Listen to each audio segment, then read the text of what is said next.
cracked, broken, properly mounted to my cap. My caps are in good condition, fluid levels, and all my hoses going in and out of them are in good conditions. I don't see any signs of any leaks. My airlines are in good conditions, no signs of any leaks. Next I will go with my oil filter, hoses going in and out of it, not cracked, broken, no signs of any leaks. Air brake compressor and lines going in and out in good conditions, no signs of any leaks, and it is gear driven. Next I got my intake manifold properly mounted to my engine and not cracked, broken, and all the clamps properly secured.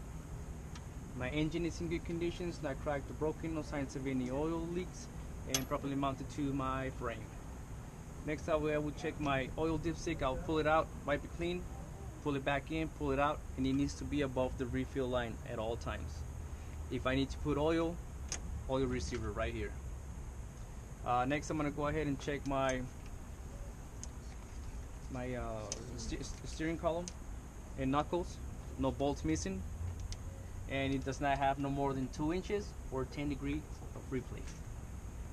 Next, my power steering gearbox and reservoir, not cracked or broken, no signs of any leaks as we can see. Cap properly secured, proper fluid level.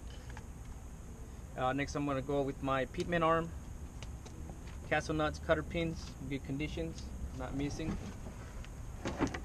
Next I'm going to go with my frame, it's in good conditions, not cracked or broken, no signs of any illegal welds.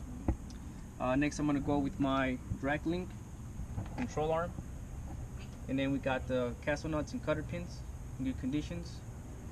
Next I got my 3 supports, one in the back, one in the front, and one in the middle. Next I got my lid springs, U-bolts, spacers, front axle, all in good conditions, not cracked or broken, properly mounted to my frame. Next I got the tie rod in good conditions, not cracked or broken. My fuel filter, lines in and out, good conditions, not cracked or broken, cap properly secured. This is the #1 thing I gotta check that it's good, no signs of any leaks, especially with summertime. The engine gets so hot and you have a leak, guess what? Fire. Boom. We don't want that. Hydraulic shock absorber properly mounted to my frame, not cracked or broken. How do I know if it's a bad shock absorber? You'll have a lot of hydraulic fluid down here and it needs to be replaced. From there I'm gonna go ahead and go with my brake chamber and airline, both in good conditions, not cracked or broken, no signs of any leaks. These brake chambers do not have spring brakes, only the back ones. Next I'm going to check my slack adjuster and push rod. If it has more than 1 inch of free play when I would check on them, it needs to be adjusted or replaced. The way I would check it, I would shock my wheels, go ahead and release my brakes, put on a glove, pull on it, and if it has more than the 1 inch of slack, then it needs to be adjusted or replaced. If they ask you what needs to be replaced, the slack adjuster itself is no good, or the brake linings are way too thin. From there I'm going to go ahead and check my brake linings and brake drums.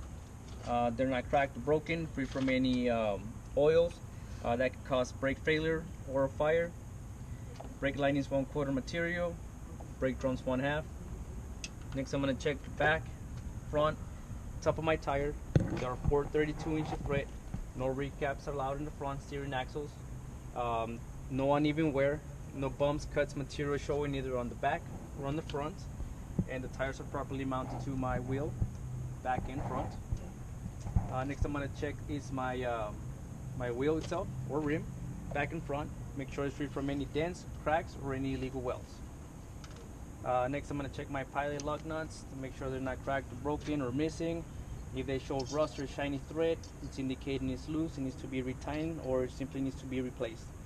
Axle hub seal, bolts in place, not cracked or broken, no signs of leaks. Proper oil level, this is where I would check the oil, right here in this little spot. The way to check them properly, you will move the truck a little bit to the back or to the front up until it's straight, and then you can release it, boom, it'll show right there. It's hot or cold, where it needs or at. Next, my air valve in good conditions, not cracked or broken, no signs of any leaks. My tire pressure would have to be from 80 to 100 psi. If it's below 80 psi, I'll start doing wear and tear to the tire, and if it's above 100 psi, it will be the same. We'll start doing wear and tear, and that's how we do the side of the engine, the driver's side.